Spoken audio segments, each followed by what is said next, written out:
What do you mean by the term comparator, John? A comparator is such.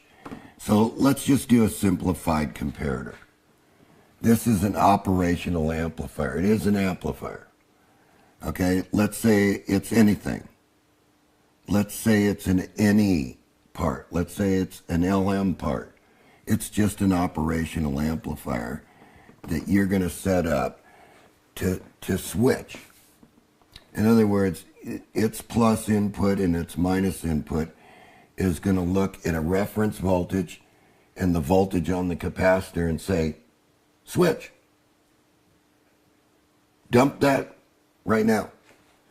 So one way to do that is to look at, now that depends too, I don't want anybody to make a mistake on whether you're using, you know, a comparator that's inverted or non-inverted. Because that makes a big difference in where it's going to switch. It's either going to switch up to the positive or it's going to switch down to the negative. So the appropriate parts must be chosen to allow that switch to occur, and then tell the FET transistors to dump this charge. So does it matter whether it's positive or negative? No, as long as you have the correct device Okay. in the output or the end. Yeah, okay. Okay, because there's PFETs and there's NFETs. Okay. Okay, I would prefer that you'd use an NFET, so you want this thing to switch up to the positive. Okay. All right, so you want the capacitor to rise, and right when it gets to the time point that you have chosen. So the way you do that is by what you do with these inputs. Mm-hmm. You put a reference voltage, say here, of 5 volts. Now that's locked solid at a reference voltage, 5 volts. And you build a divider at this end between there and ground, and you're allowed to choose, by turning a potentiometer, you're allowed to choose when this is going to trigger. So you adjust this, and the comparator will go up and down, discharging the capacitor. Okay. So now, therefore, you don't have to have a commutator. You don't have to have a push-button switch. It's going to do it automatically. And by the number of FETs that are in the output, because they can all be paralleled, is the amount of current that you can pass through the machine. Is that Because FET? yeah, FETs. Okay. Yeah, FET, F-E-T. And the thing that you want the most is you want a high voltage FET that can do at least 15 or 16 amperes, each one. Because remember what I said here, and that was a very good question, Pat, because what I'm going to use is 60,000 microfarads Okay. when I do this. Okay. And the machine is quite capable of switching the 60,000 microfarads. And when you see a analog amp meter go hit 5 amperes or 4 amperes or 2 amperes or 3 amperes, you can bet that the peak is in the hundreds of amperes that battery is going to look at. But that's such a low impedance that what you're doing is you're whacking that battery. Now, that moves into the theory of what Tom Bearden talks about, back popping the battery. All right? And that means that you're coming along and you're hitting that battery with a pulse and you're giving it some time to rest so that it can absorb this. Mm-hmm. But what is this pulse? It's current. And what does the storage battery want to charge with? It wants to charge with the form of current. Very important to remember that it's current that's going to force this battery to charge. Okay, now after that, it gets conditioned to accept these discharges. And so Tom Bearden's theory is this. we sort of understand the comparator now, and we might have to go back over this. But these are all questions that can be answered, you know, at a different time. But Tom Bearden was very unique in what he said.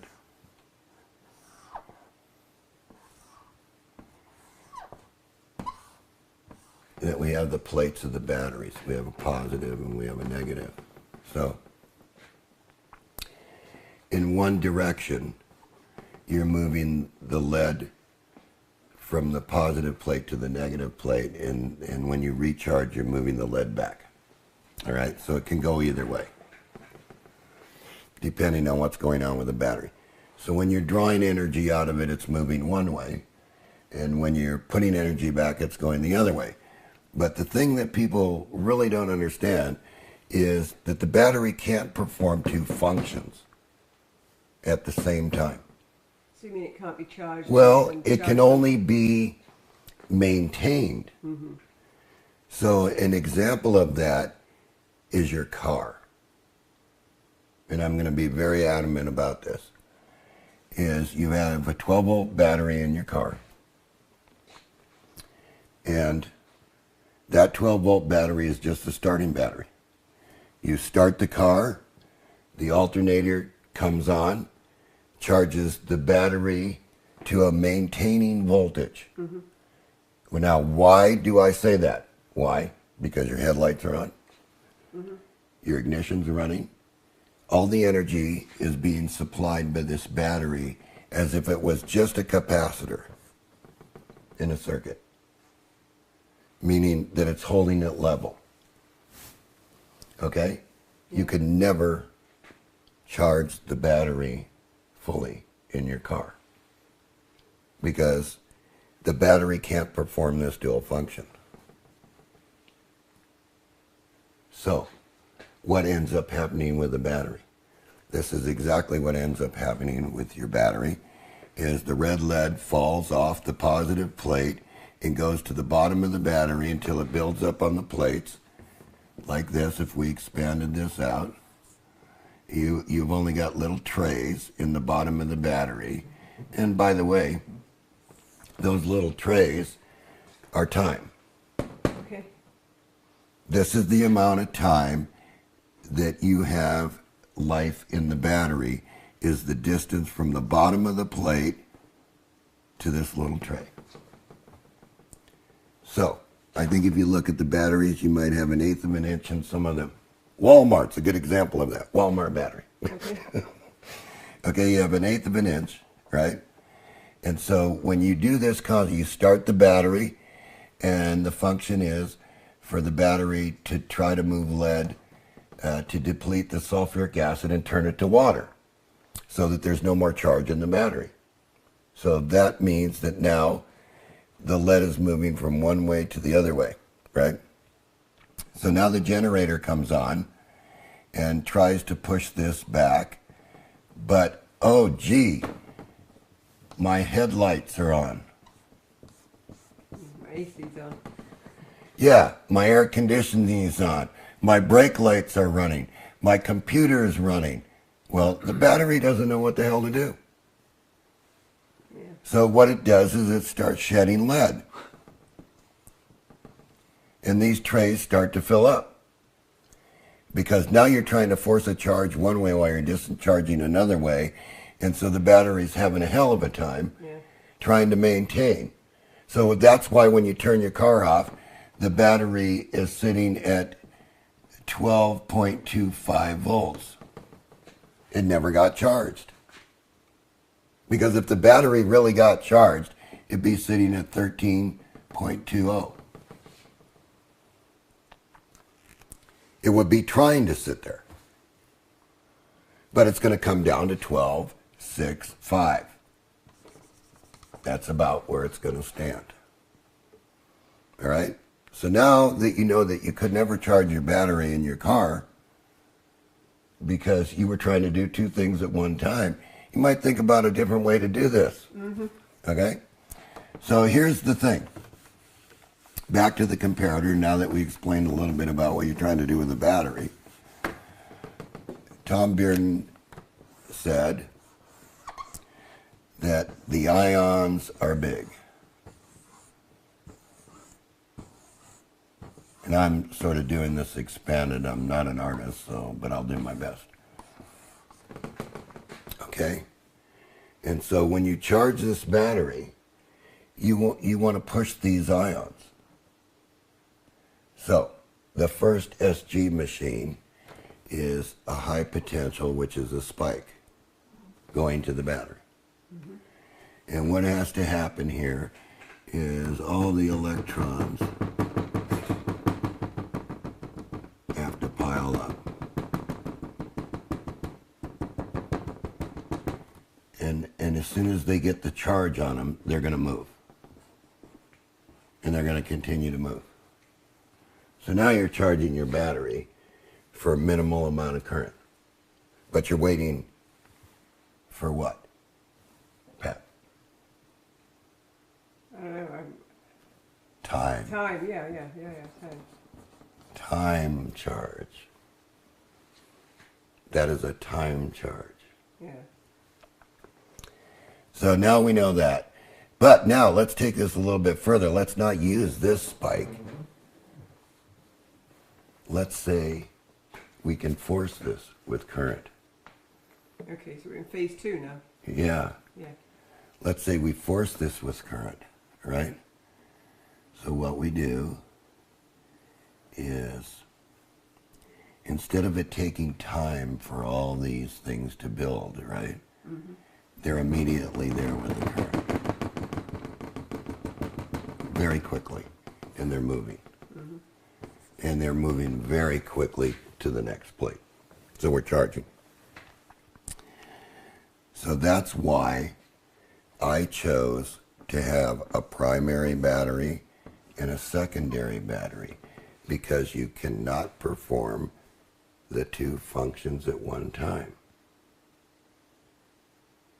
Okay. You see, if you can perform the two functions at one time by tricking it, then you can't recharge the battery.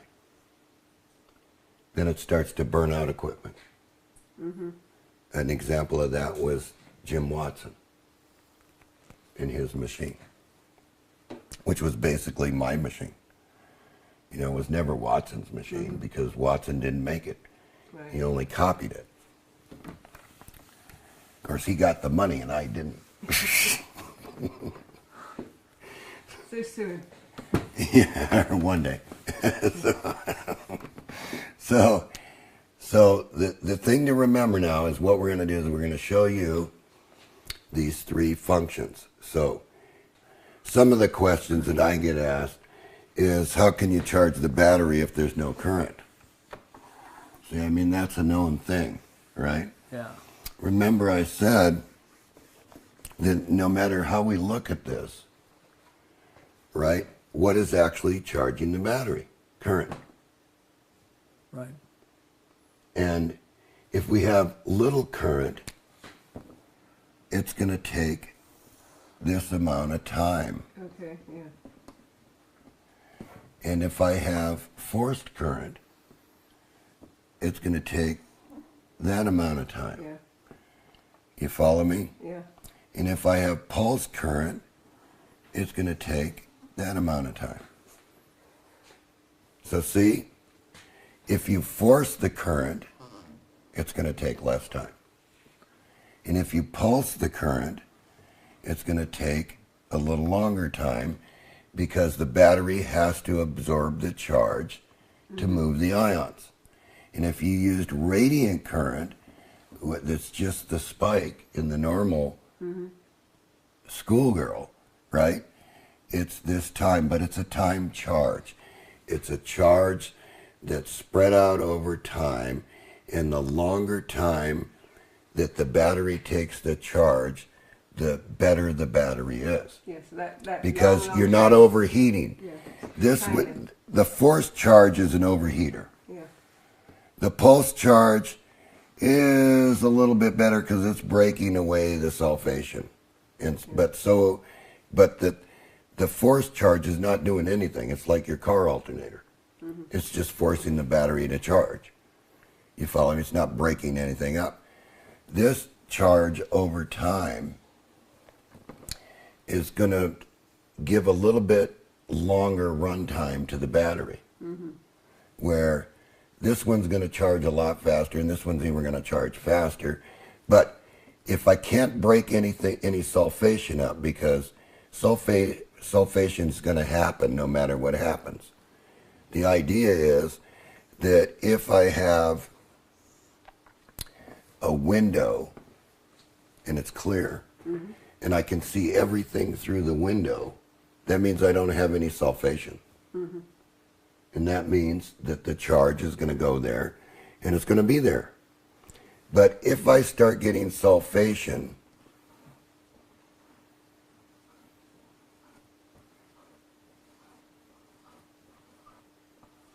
I start to block the view of the window.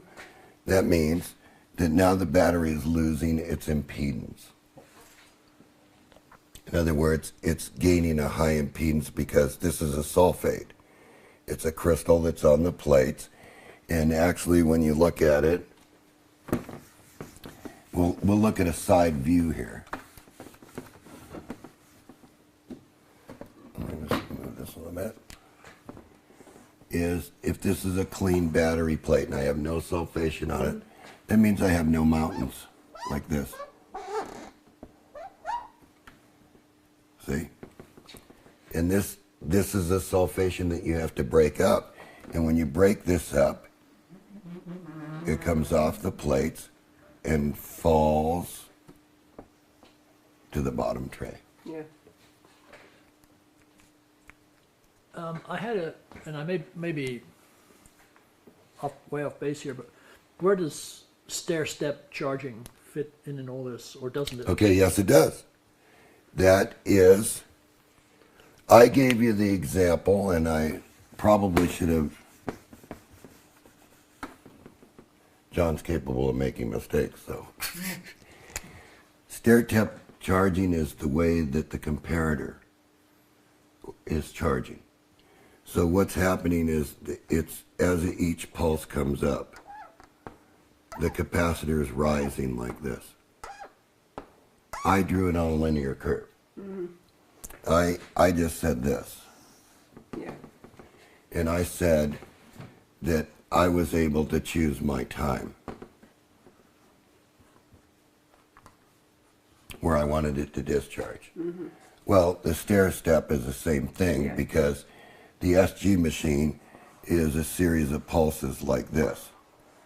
So each time a pulse comes in, the capacitor rises a little bit more, and a little bit more, and a little bit more, and a little bit more. But still, it's the same as this, because I can choose my time.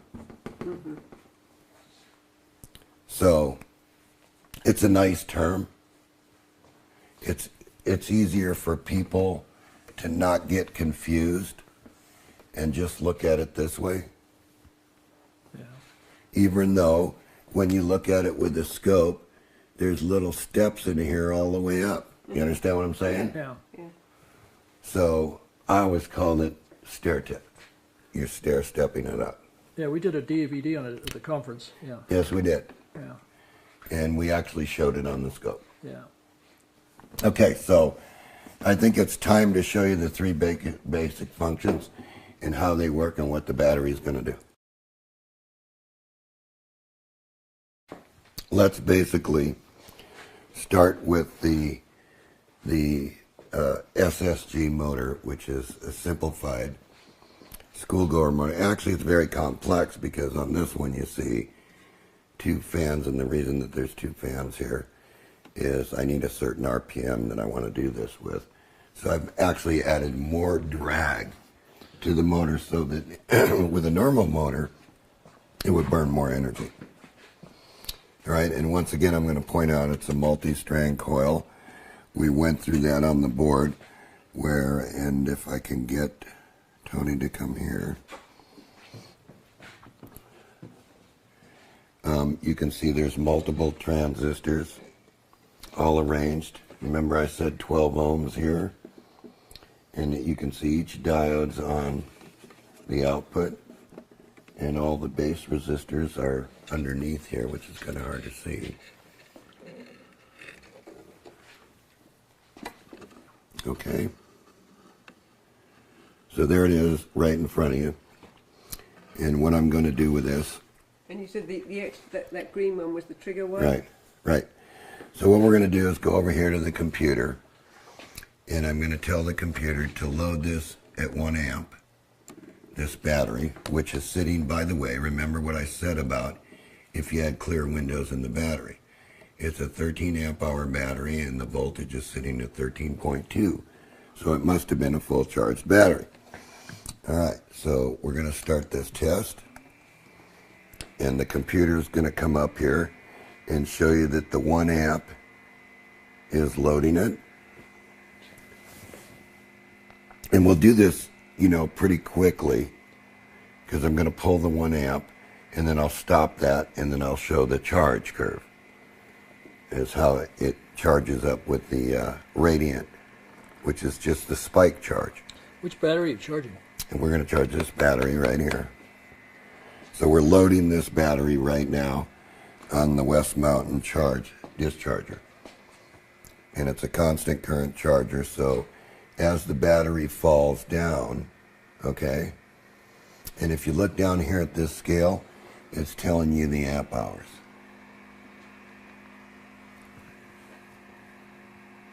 So right now this battery's discharging. It's discharging right now. You see the curve falling downward Yeah. What are you discharging it into? into the Oh, West okay, Mountain. that's the load. That's the load, and it's Which is what, a little fan? Or yeah, it turns on a fan because it's generating heat. It's draining the battery. just a big resistor? Is it? Well, it's more than that. It's a linear regulator, Okay. and it's a semiconductive device that's drawing it down. And see how this battery's under this 1 amp load is sort of now finding up a level. See Right. it? But if you look very closely, it's stepping downwards. See it?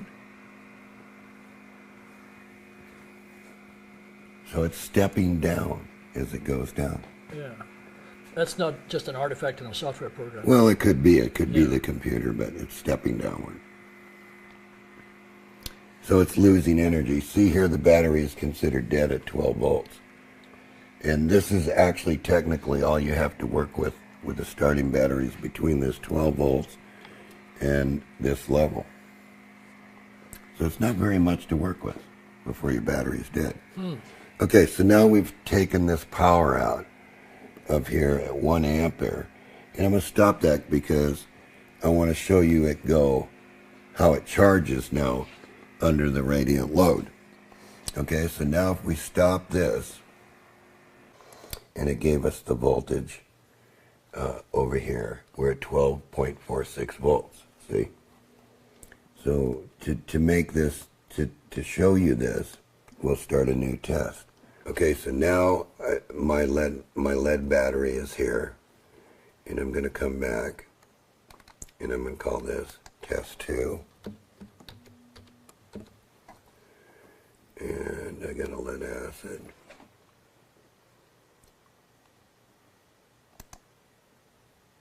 And I'm going to show you the charge monitor. And I'm going to start.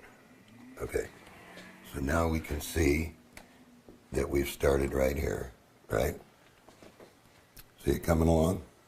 So the battery's sort of recovering by itself.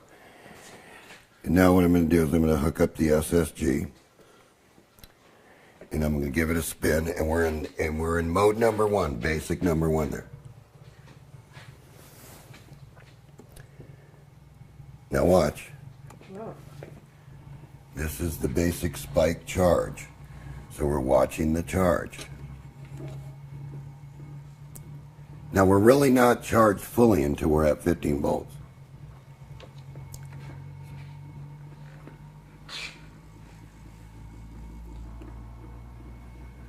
See how it's charging?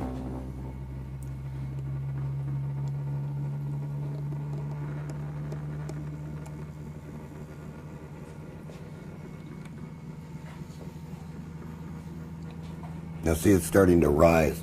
As soon as it hits 13 volts, right? It's going to start to rise faster than that, and the chart will change. Okay, thank you. Well, there's no current involved in this one. And then when we move to the next mode, which I'm going to, we'll force the charge. Okay?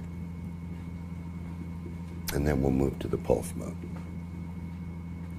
But I want you to see the basic that it does charge the battery. And it's doing it. It's doing it pretty quickly. Yeah. So there's no reason why people are having trouble running out of primary power before the battery gets charged, unless they're doing something absolutely wrong. Yeah. So this is coming out of this battery? It's coming out of the machine. The primary battery is the trigger, Right. so we can actually monitor what the primary voltage is. Okay. Okay, see, the primary voltage is 12.44, and look where this voltage is, 1407. Yeah. So you can already see the gain. So look at it suddenly skyrocketing. Yes, because it's going to go up on its plateau, and we'll stop it. And then we're going to discharge it again and go to the forced mode to show you the difference in the curve. Okay. Okay.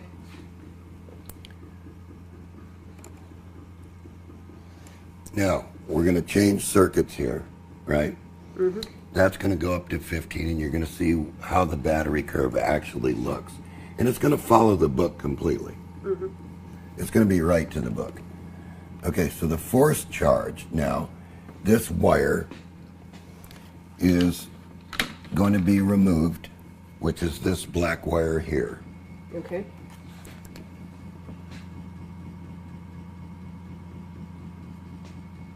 And it's going to be moved down here. And it's going to be in generator mode, then it's going to work just like a generator. To point out which. We're going to move the wire from going back to the positive down to the ground now. Okay. And that's the red. So there's a real good looking battery curve.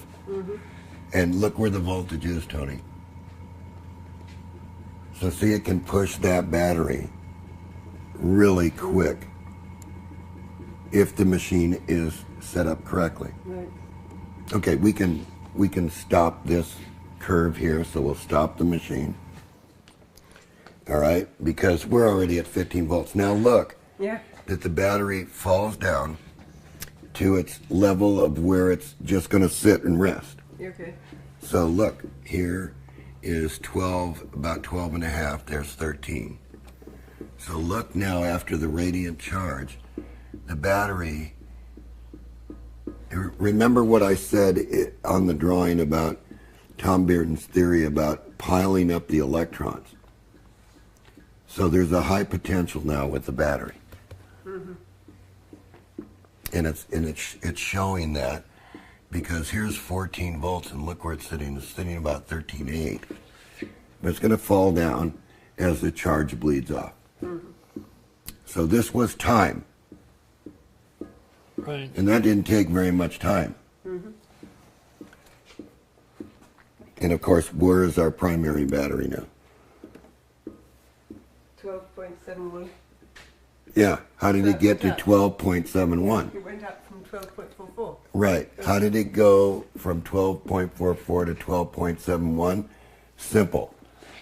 There's a back charge that comes from the machine that also adds some to the primary each time it collapses. Okay? So now we'll stop this test because now we actually have this on the camera, right? Right. And we'll go back to the test and we'll say new again. Well, okay, so what? Okay, so anyway, what we're going to do is now discharge this battery at about the same amount of time at 1 amp hour. And again, of course, you can see the charge coming down. But if you notice something this time, it's a little bit different with the radiant charge. It's staying a little bit higher, see it? Yeah, maybe. Yeah, it is. And now what we're going to do is this, right here. We're going to force the charge after we take this down. See, it's dropping now after being charged that way in a little bit different curve. Mm-hmm. It's more of a city Yeah. curve, yeah.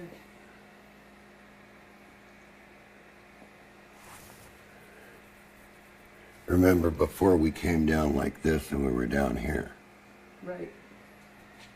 And now it's taking a little bit more time to discharge because of the time charge.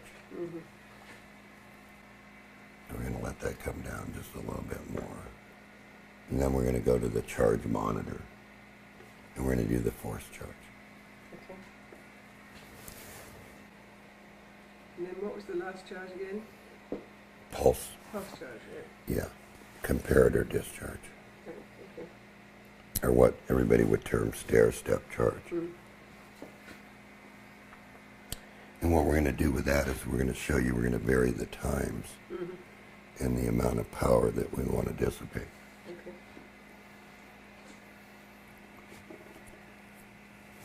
It's quite a bit different, isn't it? Mm-hmm.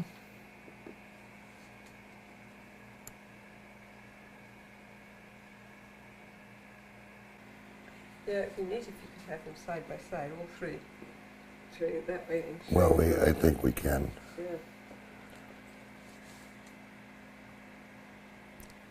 Now it's levelling off quite a bit. It's got a much denser, compacted charge. How long are we doing this for? Well, we can. I'm just trying to drain most of the potential Potential charge charge. out. See, Yeah. because this is staying a lot longer than it did before. Mm-hmm. So that's a pretty good example that the charge is much denser. Mm-hmm. So that's the basic first function of, and we'll just stop here. Okay, and now what we want to do is we want to go to charge monitor. And we'll just call this test 4. Okay, so now we can see where the battery recovered to after the discharge, right? Now, this is very important that you watch this hookup, because there's two ways to do this. The first way that I'm going to do it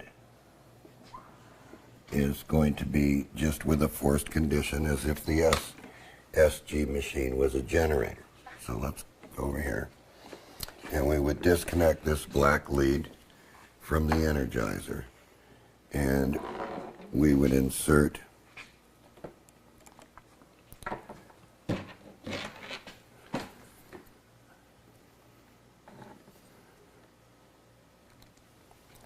this diode in line.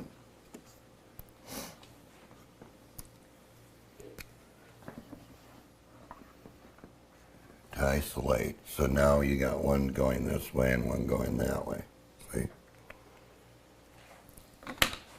Because it's on the negative side. So now we're just going to start the machine.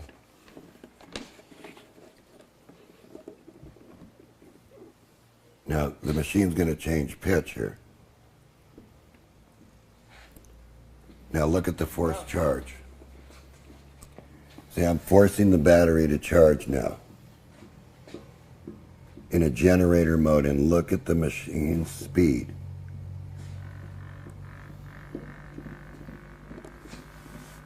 Now it's an actual generator. And look at the way this is going. Remember, I drew that on the board. Yeah.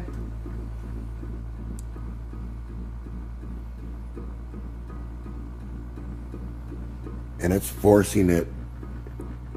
And what that is current, everybody. Now look at the primary battery voltage 1237. and listen to the machine. As it approaches 14.97. It's already at 15 volts. So it's already boiling the battery.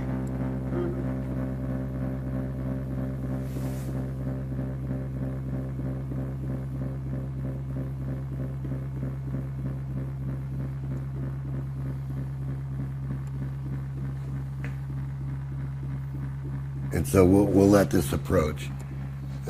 It's already there, so we'll let it go to 16 volts. And we'll stop the charge. Is it 16 volts? Yeah, it's at 1630 1630. right now Yeah. with a very quick charge. Yeah.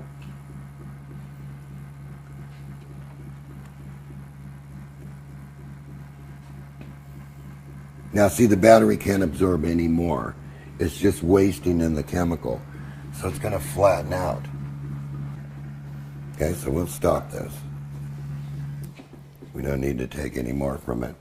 And now look at what the forced charge, where it's going to come in and settle. Now what we did was we took the amp hour out, or we used an amp hour to show you that it went down, and we showed you under a forced condition what the charge looks like, and then where it's going to settle off here.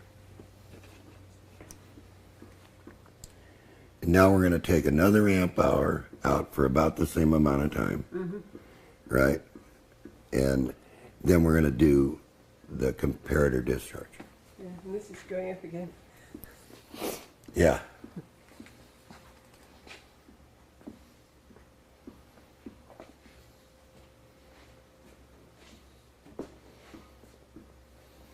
So that rose pretty quickly, that particular charge.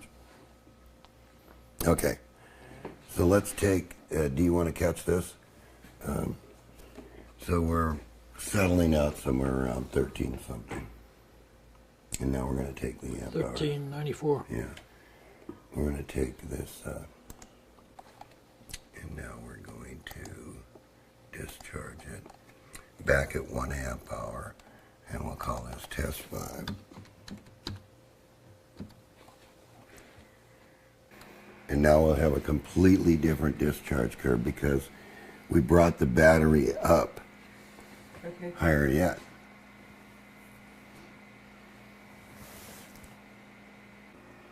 This is the next circuit coming up. Yes, this is number 3. This is number 3. This is comparator discharge. So we're going to use the comparator, and we're going to discharge.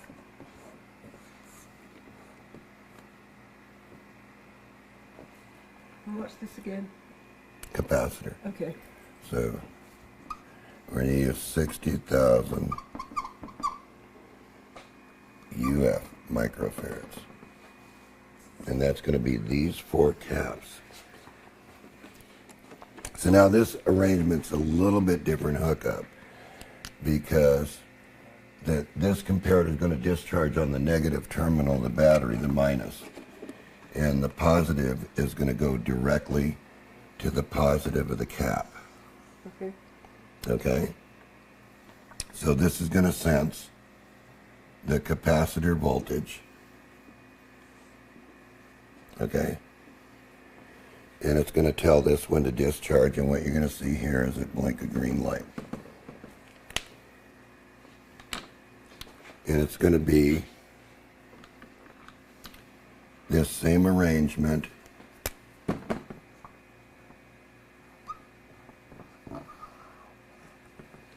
with the diode in line here. So what we're going to do,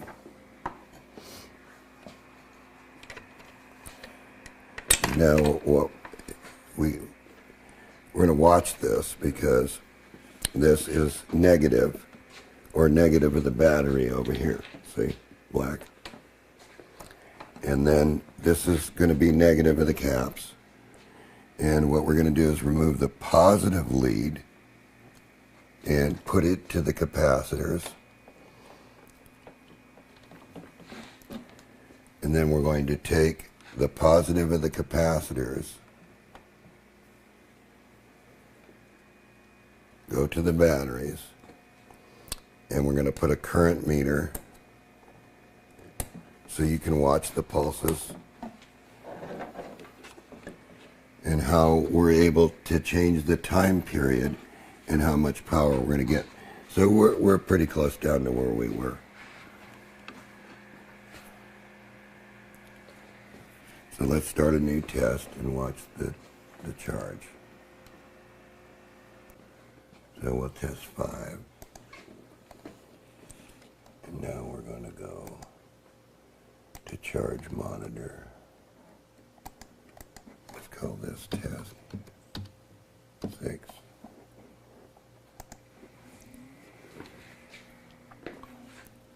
Okay, and this is where our battery settled in. Okay.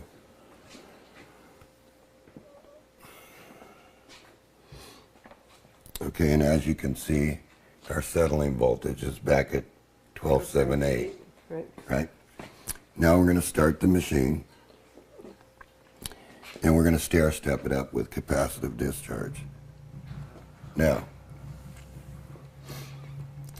as you can see here, each time it discharges, it's dumping. The meter's slow, so it's actually more than that, but that's meter's showing us about 3. Now watch. And look at the charge curve. Yeah. What are you seeing, Tony? Stair steps. Okay, now watch me change the rate.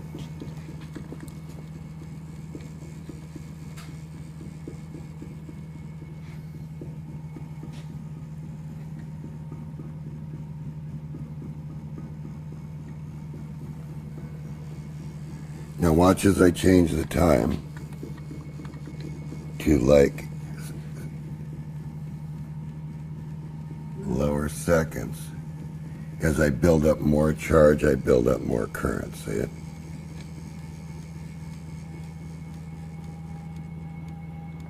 That's that spike, is it? That's what you're listening to is each time it discharges into the battery. Yeah.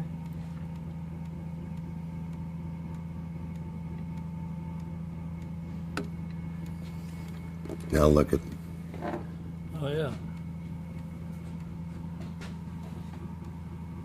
So why is that happening? that's the stair step up. That's the time that it takes to charge the capacitor and the comparator.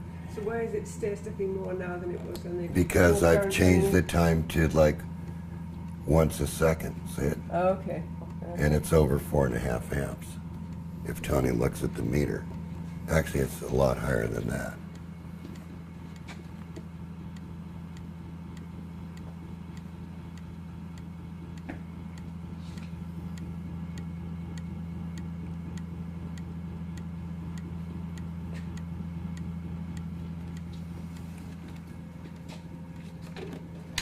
So, once again, by viewing this, right, we'll let this run till it gets to 15.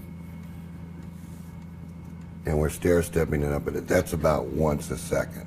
Yeah. And so the machine is charging 60,000 microfarads of capacitance. It's not growling, is it? No, no, it's relieved of all that, Yeah. of all the stress. Is this 3 or 4 now? Which one? We're on 3. Still, are we? Okay. Yeah. It's suddenly climbing up rapidly. Yes. So it's more like a forced charge now? Or? No, no, no. No, the voltage is rising and the current is going down. See? Because the battery is not requiring current now. You're right at 1533. See, now it's going to start to bend over. Okay, because it can't take any more, right? Right. The chemical can't Right. absorb it. And 15.5. Yeah. 15.5. now, let's just show this one time. Let's just show the rates here, Tony, of our comparator. So as I go this direction, I'm going to increase the rate, and you can see that here. Right. But I'm going to decrease the current, see? Because I'm not letting the capacitors charge as high. So I could choose any time scale that I want. Yeah, look what's happening on Yeah, if you look at the curve, it's totally different. Here it's 16. Now watch as I increase. As the battery absorbs more charge, the meter reaction will be faster. See?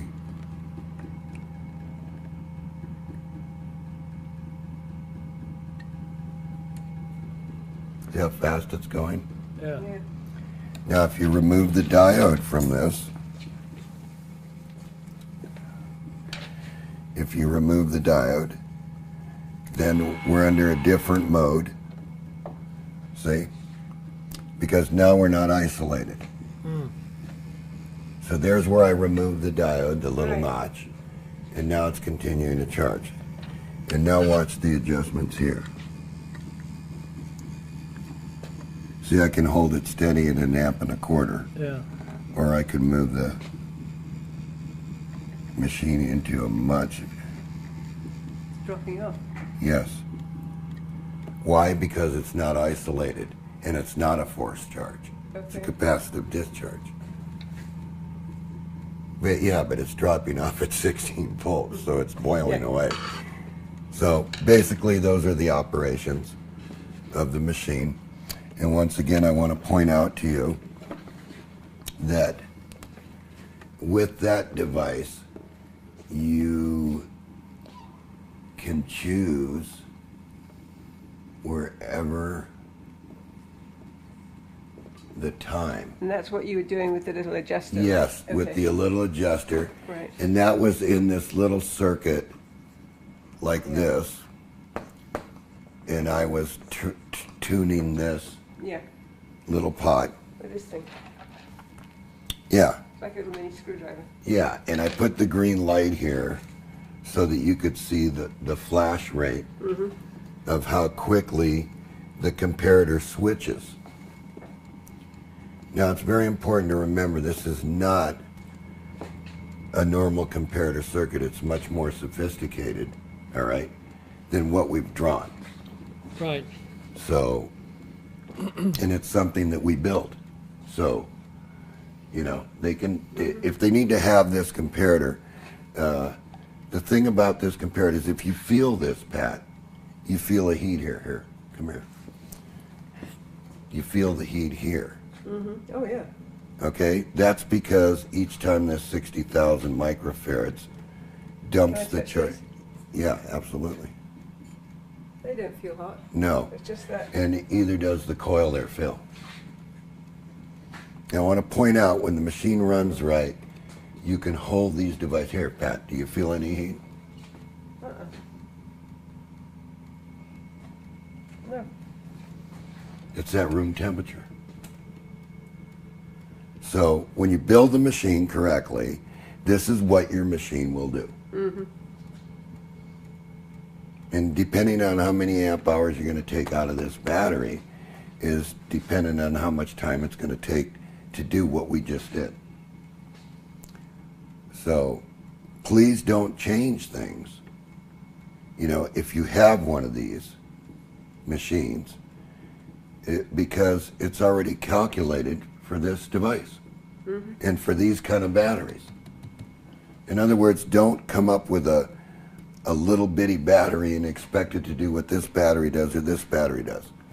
Now, as you can see, that's the primary energy that we've used compared to what our energy output is. So if we do this long enough, we can get a gain and we can get a COP rating. So now if we disconnect this, It starts jumping up immediately. right, right, because it's recovering. Right. It holds it in a locked condition, and it's going to maintain that current level no matter what you do. And so you can see here that our ending curve is about 14.2. It's going to come down.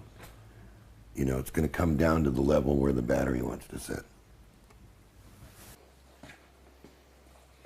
So basically, Those are the three modes of operation of the machine that's not fully understood. And now it should be very well understood of what you can do with the machine once the machine is put together right. And once again, I'm going to point out no neomagnets. You don't need them. It's not going to help you. It's going to hinder you. Don't make any alterations on the circuits. That's going to hinder you. It's already been figured out that this is where it runs. And you can see that it runs with all these different devices hooked to it.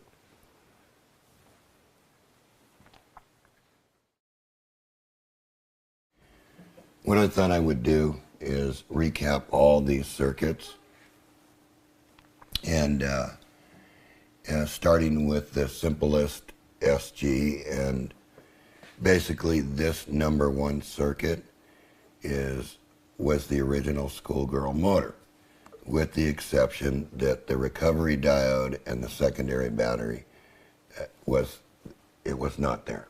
Okay. So basically this is exactly what all the circuitry was that was in her little motor. The only exception being that she used a small signal device transistor, a 2N5885, instead of the bigger power transistor. And in the second circuit, which has never been a part of the projects from the original SG circuits that are on YouTube. So all variations of the SG circuits on YouTube are nothing more than this circuit here. Okay. The very first circuit as you've seen it draw, as it's drawn right here. All right? Now, one thing to point out is this circuit has never been shown until now. That's the forced charge circuit? That's the forced charge circuit. And this circuit has really never been drawn or shown, or the values ever shown till now. In other words, the comparator circuit is a totally different circuit. The way I build it, there is a company building one which is licensed by me. Okay.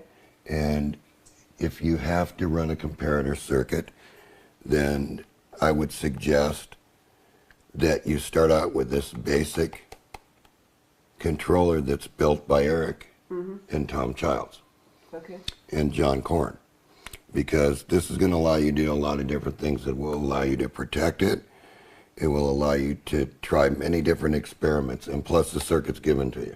Okay. So if you burned it out or did something like, you could repair it. My circuit, I'm going to tell you right now, that is basically a heavy-duty circuit, and I'll just grab it and basically bring it into view here.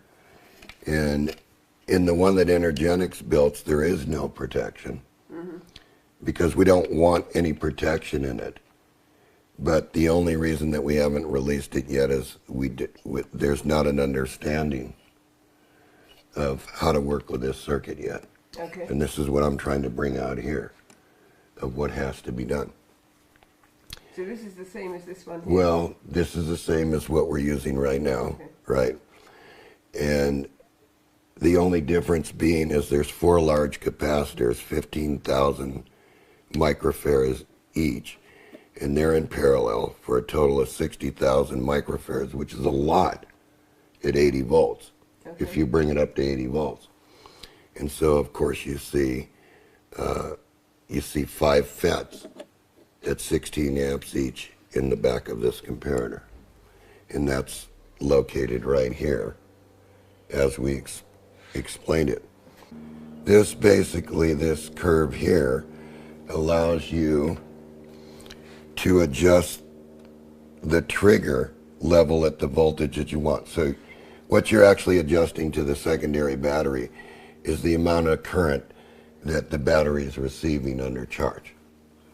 So that is a much more simple one of these. Yes, this is very simplified Right, okay. compared to what I was just showing you. Yeah, okay. The one that Energenics builds, which you can purchase if you want, is potted, and you adjust it one time to wherever you're going to use it. And it's not made to put a power supply into. It's made just for the SG machine. So So last night when you were adjusting this, this is all going to be potted, so you wouldn't be able to make those micro no, you can adjustments? make the adjustment. Okay, you can. That's left so Okay. that you can do that. Okay, I'm just telling you that there's no warranty on it yeah, because we have no control if somebody's going to put a power supply on it. right, So therefore, there's no guarantee on it. right. It operates when it leaves here, and what you choose to do with it, you do with it. So you may purchase it from Energenics if you need it. And so basically, these are your 3 circuits. Circuit number 1, Schoolgirl Simplified, Revision A, dual transistors, all the way up to 30, Okay, if that's what you need to do, and then the comparator circuit. Now, one thing I'm going to point out to you is these arrows indicate the phase of the device. So everybody knows that you're going to need a positive signal to trigger this transistor on. At that point in time, it's going to pull down because it's inverted here. So down here is drawn a little phase splitter explaining to you a little theory of how this is actually operating. yeah, okay, And as the coil flips around the other direction, then the discharge occurs and the voltage goes to the battery. However, if you choose to make a massless current, then you would find yourself with a resistor in here, and then you'd be summing this like you see right here. And then this would be a delta 0. And what you would see is a signal that's just spikes. Now, point out again, in red, do not use any neomagnets in any of these motors, because if you do that, you're going to saturate this core and you're not going to get the same as what John got here on the bench. Do not make any changes until everything runs. A good starting point is between 680 and 470 ohms on the basis of these transistors. You start there. okay, Don't go too low and don't go too high, because you want to be in a range where the only adjustments that you're using is exactly what you've seen in the motor on the bench over here, which was a series resistance with the base resistance right here. And you saw my series resistance was 12 ohms. And that was to balance out the motor to get the highest speed with all the devices. Now, the kit circuit board is also, you may purchase that. And also Eric and Tom Childs builds a simplified version of this okay, so that you can start out with a basic machine. But basically that's the kit circuit board. And that covers the things that you didn't know about the SG. You did not know about 1, 2, 3, or 4. All right, and there's nothing that covers it better than the way I'm doing it. Because this is the way I want it to run. This is my concept right, of it. And so, who knows better than the inventor of it? And so, basically that's what I have right. right here. And do you feel to need to do anything else here, Pat? Not really. I, Really? I think you covered the bench stuff pretty well already, John. Yeah. So Is there anything? Oh, one other thing to cover. Very important. And so I'm going to let the camera get a shot of this. I'm going to back out of the way, and then I'm going to erase this. Okay. And I'm going to show you the way that the motor, the condition that this motor is actually running, and I'm going to explain the difference between the two. Okay. Okay, what I'm going to actually do is show you a top view of the coil. I'm going to put two of them here. Okay. This kit motor is running in a traction, which means that the magnet is being attracted to the iron. Okay. So it's being triggered before That time. magnet's on this wheel. Yes, it's on the wheel. So it's actually regaging itself because it's being attracted in, and then the coil flips over and you get the discharge. So if the wire is coming out on the right-hand side at the top of the coil, then it's a repulsion motor. It's a repulsion. And if it's coming out the left-hand side of the motor, it's an attraction motor, which It's to the means top, right? the North Pole's being attracted to a south field. Okay. So it's being pulled in. But remember one thing too when you're doing this, that the magnet can only be attracted in halfway. And then after that, there's no more attraction. It Okay. just goes by. All right? So if you have an SG machine and you want to run it in a traction, right, all you have to do is if you wound, look at the top of the coil, and if it's clockwise, just reverse the two wires and then reverse the trigger wires. Okay. So we'll take a look at that in a second. And then you can put it into a traction. A traction is the most efficient and the less heat on, there is no heat then on these devices, so you don't need a heat sink on them. Okay. When you're in repulsion, you're forcing this, and it takes current to do that, and these are going to get warm on you, and so you need to heat sink them. Because otherwise there's no heat on this motor. So this is wound counterclockwise. Yes, it is. It's wound counterclockwise, and if you look at the top of the coil, there's an arrow on the top of the coil. Yep. And you can see that it's coming out of the left side. So this is an attraction motor, this kit. It's not a repulsion motor. And I wanted to clear that up, that the attraction mode is more efficient because you get a higher percentage of torque on the wheel because the magnet's being sucked into the iron. Okay. So there's like a little extra benefit there when you're doing this. And I wanted to make sure that you understood that. Yeah. Yeah. The difference between attraction and repulsion. And so if you got a normal SG and you want to change that,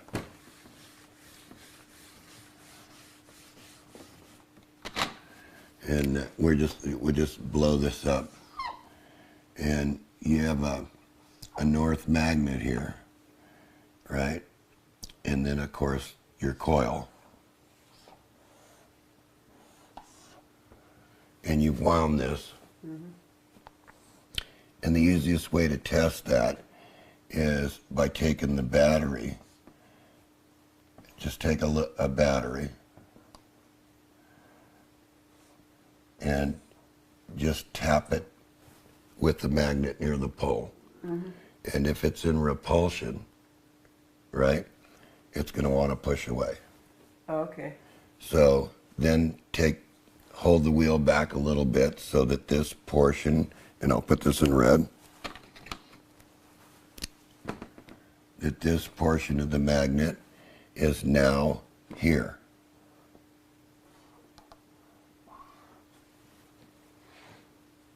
And then when you tap the battery, and if it sucks it in, it's in attraction. So that's the difference. Now, one other thing to point out to you is if the coil's already wound and you want the motor to be in attraction, and it's really in repulsion, just reverse these two wires along with the trigger coil, and it'll be an attraction. So you don't have to rewind the coil. It's just that the left-hand side will come out down below Yeah. instead of at the top. Yeah. Okay. These coils happen to be wound so that it came out on the top. On the machine that we wound them on allows that to happen, but you don't have to do that. Just wind it left hand instead of right hand. Yeah. In other words, you're going to wind clockwise or you're going to wind counterclockwise. If you wind counterclockwise, you're going to be in attraction. If you wind clockwise, you're going to be in repulsion. Yeah. Okay. And that's basically what I wanted to bring out. And what were you saying about the trigger something? Well, if you reverse, the trigger is wound along with the power coil. Yeah, because you mentioned. So you last have to night one reverse thing that was the too. Trigger wire, and I didn't quite understand that. Yeah, one's the number 23, Uh-huh. right? It's the small wire. Okay. And one's the large wire, which is a 20, Okay. all right? And you see two different colors there. Yeah. I think you see blue. There's a blue and the rest is red. Yes. So the red wire is the power coil and the blue one's the trigger coil. And if you want to reverse this motor between repulsion and attraction, when you reverse the power coil, you have to reverse the trigger coil too. Yeah. See it. Okay? Yep.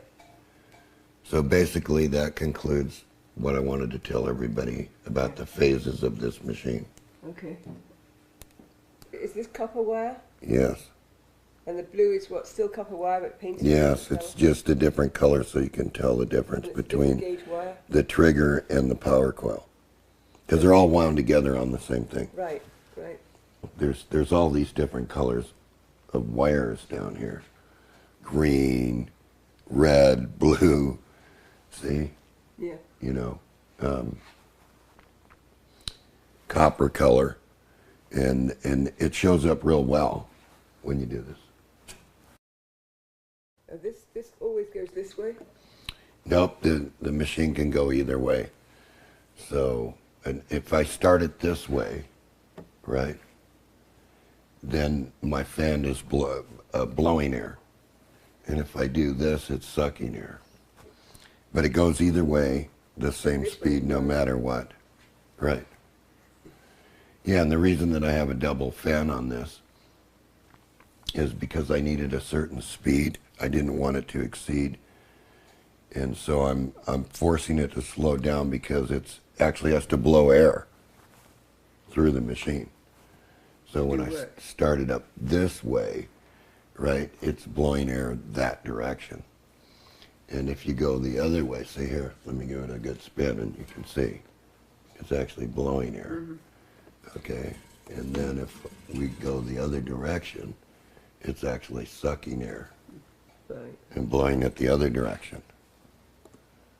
So, and another thing to point out too is there's 21 magnets around the wheel. It's an odd number to break up something that's being even. And we don't want even pulses. We want odd pulses. Why? Why do I want them? Why do you want odd pulses? Because I want to break it up. I want it to not be uniform. I want it to do, see, these aren't spaced exactly even each time. So it sort of breaks up the wave. And it so happens that the wheel's diameter, right, allows you this much time between the next charge and discharge. And it happens to be 21. It works out to be the best here. So these aren't spaced, so... Well, they're So spaced maybe- identically all the way okay. around, but there's 21 of them Right. that fit this wheel, the diameter of the wheel. And I want that because that gives me an uneven number. Mm-hmm. And the machine seems to work better with an where they're not even, they're uneven. So if it were a prime, say it was 29, Would that work better because that's a prime number? No, I don't think it No, has to okay. do anything with prime numbers or anything like that. It just seems to work very well with this 21 arrangement. You know, which purely, normally I would have spaced them all even, all the way around in building a test model.